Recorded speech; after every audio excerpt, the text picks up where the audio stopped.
Hello मेरे प्यारे student, कैसे हो? प्यारे विद्यार्थियों, कैसे हो? बहुत अच्छे से होंगे आप सभी को। Good morning. आज अपन जो करने वाले हैं वो आपके चैप्टर नंबर 1 है मैथ्स में, यानी गणित का आपका जो चैप्टर नंबर 1 है उसकी प्रश्नावली 1.1 स्टार्ट करने वाले हैं। और उसमें जो आपका पहला सवाल है वो सवाल आपका ये है कि निम्नलिखित संख्याओं को अभाज्य गुणनखंड के गुणनफल के रूप में व्यक्त कीजिए। तो मैं आपको बुक्स में दिखाना चाहूँ तो पुराने सिलेबस में तो आपकी प्रश्नावली 1.2 है, तो नए सिलेबस में 1.1 है। तो ये आप देख सकते हो। यहाँ से ये पहला सवाल आपके सामने है, निम्नलिखित संख्याओं का अभाज्य गुणनखंडों के गुणनफल के रूप में व्यक्त कीजिए। पहला सवाल 140, 156। फिर इन सवालों को मैं आपको हल करके बताता हूँ। ये प्रश्नावली आपकी 4 नंबर की है और बहुत आसान प्रश्नावली है।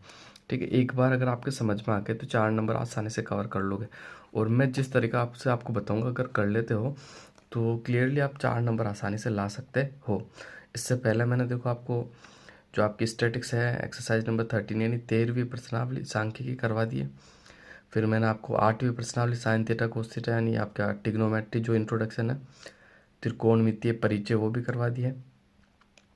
ठीक है, तो और इसके अलावा मैंने प्रश्नावली आपके जो चैप्टर नंबर 2 है ना, द्विघात बहुपद, दूसरी प्रश्नावली भी करवा दी है। तो वो आप प्लेलिस्ट में जाके देख सकते हो और अपनी बेहतर तैयारी कर सकते हो। इसके अलावा मेरे इस चैनल एग्ज़ाम नगरी के ऊपर आपको साइंस के इम्पोर्टेंट क्वेश्चन भी उपलब्ध है। मैंने चैप्टर 5 यानी पहला, दूसरा, तीसरा, चौथा, 5वें पार्ट तक मैंने इंपॉर्टेंट क्वेश्चन बताए हैं किताब में, आप जाके देख सकते हो। बहुत ही अच्छे हैं और वहाँ से आपको 100% सवाल देखने को मिलेगा। तो बढ़ते हैं आज की क्लास की तरफ। आज की क्लास का जो पहला सवाल आपके सामने 140 का अभाज्य गुणनखंड विधि द्वारा आपको निकालना है। तो ये आपका 140, और अगर मैं इसका अभाज्य गुणनखंड विधि द्वारा निकालता हूँ तो बिल्कुल आपके सामने निकाल देता हूँ।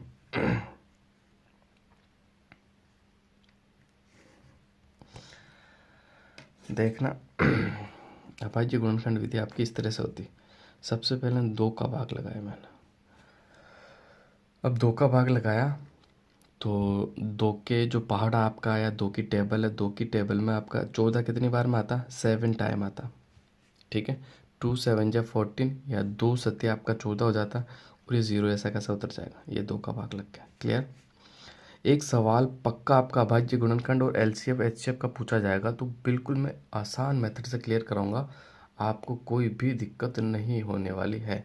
क्लियर? तो देखना, फिर मैंने 2 का भाग लगाया, ये लो, फिर मैंने 2 का भाग लगाया तो अब 2 की टेबल में 7 तो आता नहीं आपका, 2 के पहाड़े में 7 से पहले क्या आता? 6 आता, और 3 बार में आता 3 लिख दो यहाँ पर, या 1 बच गया तो ये 10 हो गया, फिर आपका 5 हो जाएगा। अब अगर आप देखोगे तो 2 का तो इसमें भाग जा नहीं रहा 35 में, क्योंकि 2 का भाग लगाएंगे तो पॉइंट वाली संख्या आएगी, पॉइंट वाली संख्या लानी नहीं है अपने को। अब मैं आगे हल करता हूँ, 3 का भी नहीं जा रहा, 3 की टेबल में नहीं आता, 4 की में भी नहीं आता, 5 की टेबल में आता, तो ये 5 का भाग मैंने लगाया आपको, तो 5 सात 35। फिर मैंने 7 का, 7 में 7 का ही भाग जाता है, केवल 7 का भाग लगाया तो 1। तो ये आपका अभाज्य गुणनखंड हो गया वही कंप्लीट। अब इसको आप कैसे लिखोगे? ऐसे लिख सकते हो, जैसे ऐसे लिख दो आंसर में आपको, जैसे 2 गुणा 2 गुणा 5 और गुणा 7। क्लियर? इस तरह से आप लिख दोगे। अब देखो, फिर मैं आपको बताता हूँ, तो इसको आप ऐसे लिख के फिर इसको आप वापस से मल्टीप्लाई करोगे तो वापस आपका वही आंसर आएगा, क्या? 140। क्लियर? कैसे आएगा? एक बार वापस मैं आपको बताता हूँ, अच्छे से देखना। 2 दूनी 4, 4 पंजे 20, 20 की टेबल 7 बार बोलोगे तो 140 आ जाएगा। इस 2 की जगह आप 2 भी लिख सकते हो ना, कोई दिक्कत इसमें नहीं है। अगला क्वेश्चन देखते हैं, क्वेश्चन नंबर 2 आपके सामने।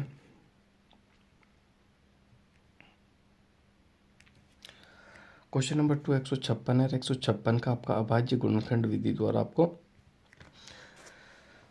गुणनफल के रूप में इसको लिखना है। ठीक है, तो 156 का भी कर लेते अपन। देखो, सबसे पहले ये आपका 56 है, 56। सबसे पहले 56 में मैंने, हमेशा ये याद रखिएगा, आप जब भी आप अभाज्य गुणनखंड करते हो या वर्गमूल निकालते हो, घनमूल निकालते हो, तो उस संख्या में जाने वाली सबसे छोटी संख्या का भाग लगाया करो। भले ही इसमें मुझे पता है किसका भाग जा रहा है, आप सभी को पता होगा, ठीक है। इसमें सीधा 12 का भाग लगा सकते हैं अपन, 24 का भाग लगा सकते हैं, लेकिन सबसे छोटी संख्या का भाग लगाया जाता है। इसलिए आप हमेशा 2 से स्टार्ट करें कि 2 का भाग जा रहा है इसमें, तो 2 का लगाएं। तो इसमें 2 का भाग जा रहा है आपका, 2 का लगाया मैंने, तो 7 बार गया, क्योंकि 2 सत्ती 14, इसमें से 1 बच के 16 हो गया, फिर 8 बार। फिर मैंने 2 का भाग लगाया, तो आपका कितनी बार गया है 2 का भाग इसमें 3 बार गया, क्योंकि 7 से पहले 6 आता, 1 बच गया तो 9 हो गया आपका। क्लियर। फिर मैं यहाँ 3 का भाग लगा रहा हूँ, 3 का भाग 3 बन जाए तो 3। फिर यहाँ 13 का लगेगा आपका, 13 का लगेगा तो आपका क्या हो जाएगा 1। क्लियर। तो ये भी आपका हल हो गया कंप्लीट। इसमें भी आपको कोई दिक्कत नहीं होनी चाहिए। तो इसमें भी अपन इसका जो गुणनखंड गुणनफल के रूप में लिख देते हैं। 2 ये वाला जो भी आया ना, इनको गुणा में लिख रहे हैं ना, आपको सर क्या नीचे लिख रहे लिखो, तो ये जो अपने भाग लगाया ना जिस जिस संख्या का, वही संख्या नीचे लिख देते हैं वापस, और वापस इन्हें गुणा करते हैं तो आपका जो 156 वापस से आपको प्राप्त हो जाता है। क्लियर। यहाँ तक कोई भी आपको समस्या नहीं होनी चाहिए। अब बढ़ते हैं आगे और अगला क्वेश्चन देख लेते हैं आपका। तो अगले क्वेश्चन की तरफ चलते हैं। तो देखो अगला क्वेश्चन है आपका, अगला क्वेश्चन मैं इधर कर लेता हूँ थोड़ा सा स्पेस करके आपका।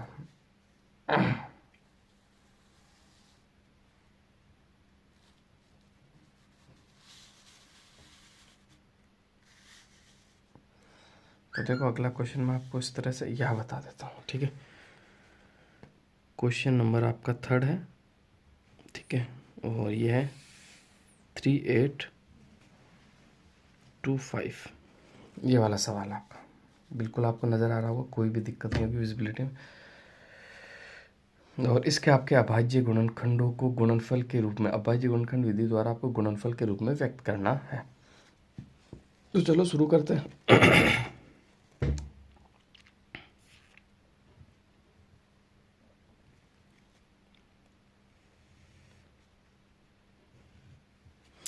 तो भाग लगाते हैं। देखो सबसे पहले इसमें भाग लगाएंगे अपन, किसका भाग जा रहा, तो 2 का तो इसमें जा नहीं रहा है, ठीक है, क्योंकि पीछे आपका 5 है।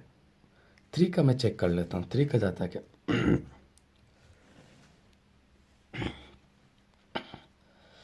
3 का मैंने लगाया तो 3 1 जा 3, 1 टाइम गया, 3 2 जा 6, 2 टाइम, इसमें से 2 बच गया, ये 22 हो गया ना, 22 और 2 3 और 7 तो 21, 7 बार गया, 1 बच गया तो 5, 15 हो गया, 15 में 5 बार गया 3 का भाग, यानी 3 का भाग जा रहा था।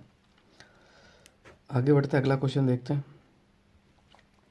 फिर 3 का भाग लगाया मैंने 4 टाइम, 12 में 4 बार, और 7 में 7 से पहले 6, 2 बार, 1 बच गया तो 5। क्लियर। यहाँ तक कोई दिक्कत। अब फिर मैं देख लेता हूँ फिर आपका किसका भाग जा रहा, तो फिर 3 का भाग इसमें नहीं जा रहा, अब अपने को 5 का लगाना पड़ेगा। तो अब मैंने 5 का भाग लगाया, तो 42 से पहले 5 के पार्ट में आपका 40 आता था, 8 बार गया, 2 बच गया तो 25 हो गया, 25 5 बार गया। क्लियर। फिर मैंने 5 का भाग लगाया, तो इसमें भाग गया आपका कितने बार 1 बार और 7 बार। क्लियर। फिर मैंने सीधा ही 17 का भाग लगा दिया, तो 17 का भाग मैंने जो लगाया आपका तो कितनी बार 1 बार गया। क्लियर। यहाँ तक आपको कोई भी समस्या नहीं होनी चाहिए। क्लियर। अब बढ़ते हैं आगे और अगला क्वेश्चन देख लेते हैं, और इससे पहले इसको अपन गुणनफल के रूप में व्यक्त कर देते। तो 3 मल्टीप्लाई 3 मल्टीप्लाई 5 मल्टीप्लाई 5 मल्टीप्लाई 17,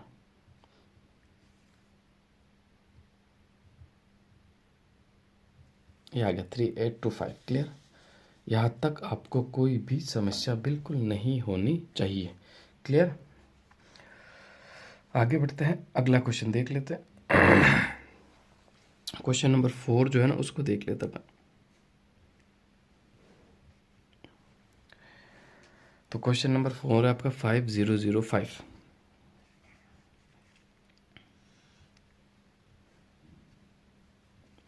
इसका अभाज्य गुणनखंड आपको करना है और इसका अभाज्य गुणन अपन करते हैं। क्लियर। तो सबसे पहले इसको अपन क्या करेंगे, 5005 इसके अभाज्य गुणनखंड निकालने की कोशिश करते हैं। तो इसके अभाज्य गुणनखंड लगाता हूँ। सबसे पहले इसमें ना तो 2 का भाग जा रहा, ना 3 का, ना 4 का, ना 5 का, सीधा 5 का भाग जा रहा। तो मैं 5 का लगाया मैंने। 1 0 0 1। क्लियर।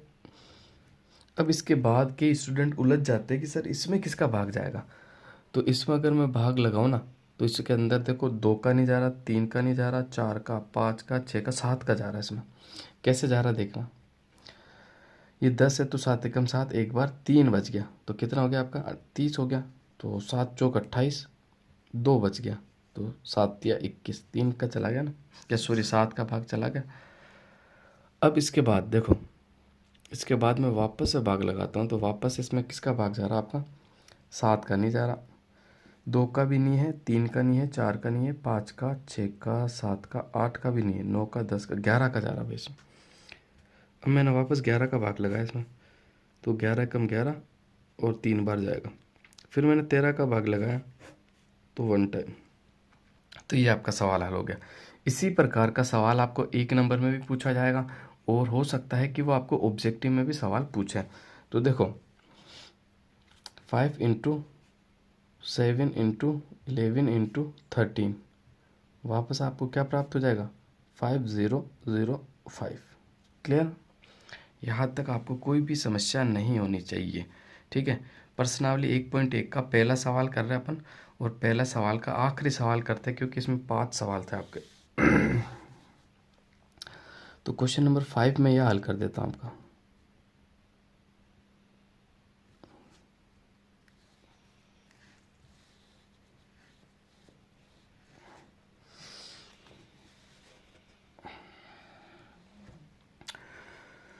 क्वेश्चन नंबर जो 5 है आपके सामने है इस तरह से 7 4, ठीक है, और 2 9, 7 4 2 9, ये वाला आपका सवाल है। इसको अभाज्य गुणनखंड विधि द्वारा गुणनफल के रूप में आपको व्यक्त करना है। तो देखते हैं, सबसे पहले इसको उतार लेते हैं और भाग लगाने की इसमें तैयारी करते हैं अपन। तो ये लो, बिल्कुल तैयारी कंप्लीट आपकी।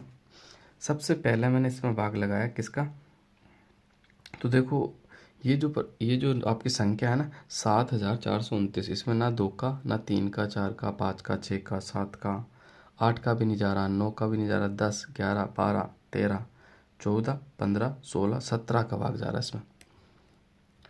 17 का भाग इसमें लगाएंगे अपन तो आपके सामने आ जाएगा 17 चौक 68, 4 बार गया, बिल्कुल ठीक है। कितना बच गया 6, तो 17 तिया 51, ठीक है।